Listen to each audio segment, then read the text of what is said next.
আসসালামু আলাইকুম। আমি সোহেল রানা মুক্তিযোদ্ধাদের নিয়ে নতুন একটি খবরে আপনাদের মাঝে হাজির হয়েছি। আজকে জানাবো যে এই সরকার ডক্টর ইউনূসের সরকার মুক্তিযোদ্ধাদের নিয়ে ভবিষ্যৎ পরিকল্পনা কি, সেই বিষয়ে বিস্তারিত আপনাদের সাথে একটু কথা বলবো। বেশি সময় নেব না, 2-1 মিনিটের মধ্যেই আপনাদের জানানোর চেষ্টা করব।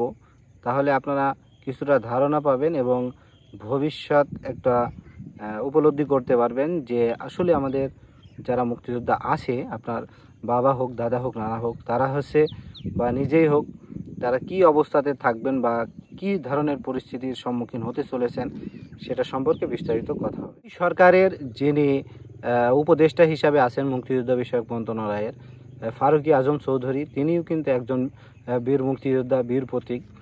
তো তেনার পদক্ষেপ হচ্ছে যে বাংলাদেশে যে সকল বীর মুক্তিযোদ্ধা রয়েছে, যারা প্রকৃত বীর মুক্তিযোদ্ধা, তারাই শুধু সম্মানের সাথে সম্মানই নিবে, মানে এক কথায় সম্মানী ভাতা নিবে।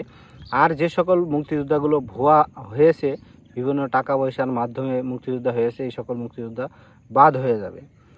আর যারা এখন যেহেতু মুক্তিযোদ্ধার অনেক বছর পেরিয়ে গেছে, যার কারণে এখন যারা প্রকৃত রাজাকার, তাদের কিন্তু আপনার আইডেন্টিফাই করা সম্ভব নাই বা তাদেরকে খুঁজে বের করা খুবই কঠিন। কারণ বীর মুক্তিযোদ্ধা বেশিরভাগই এখন মৃত, মাত্র প্রায় লাখের কাছে মুক্তিযোদ্ধা রয়েছে তারা জীবিত।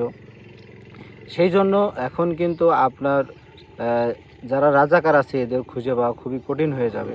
যার কারণে রাজাকার না খুঁজে যারা প্রকৃত মুক্তিযোদ্ধা আছে তাদেরকেই সরকার ভাতা দিক, সম্মানের সাথে তারা থাকবে ভবিষ্যতে, বা অতীতে তারা যে সকল সুযোগ সুবিধা পেয়েছে ভবিষ্যতেও সেই সকল সুযোগ সুবিধা পাবে, এরকম লক্ষ্যেই কিন্তু বর্তমান অন্তর্বর্তীকালীন সরকারের উপদেষ্টারা কাজ করছে মুক্তিযোদ্ধাদের নিয়ে। তো এখানে যারা প্রকৃত মুক্তিযোদ্ধা আছে তারা একটা তালিকা নিয়েও যদি সে ভাতা পেয়ে থাকে তাদের কোনো সমস্যা হবে না।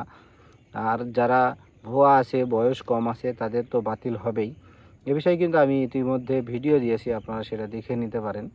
মুক্তিযোদ্ধার তো এই সরকারের পদক্ষেপগুলো অবশ্যই ভালো। মুক্তিযোদ্ধাদের নিয়ে ভবিষ্যৎ যে পরিকল্পনা, যে সুযোগ সুবিধা দিবে, কারণ আপনারা জানেন যে বিগত সরকারের যে পতন সেটা কিন্তু এই মুক্তিযোদ্ধার কোটাকে কেন্দ্র করেই কিন্তু হয়েছিল। যার কারণে মুক্তিযোদ্ধাদের বিষয়টা তাদের একটু গুরুত্ব সহকারেই দেখতে হবে এবং তারা দেখছেও সেই লক্ষ্যে। ইনশাল্লাহ দেখা যাক, আগামীতে ভালো কিছু হবে এরকমই আশা করছি।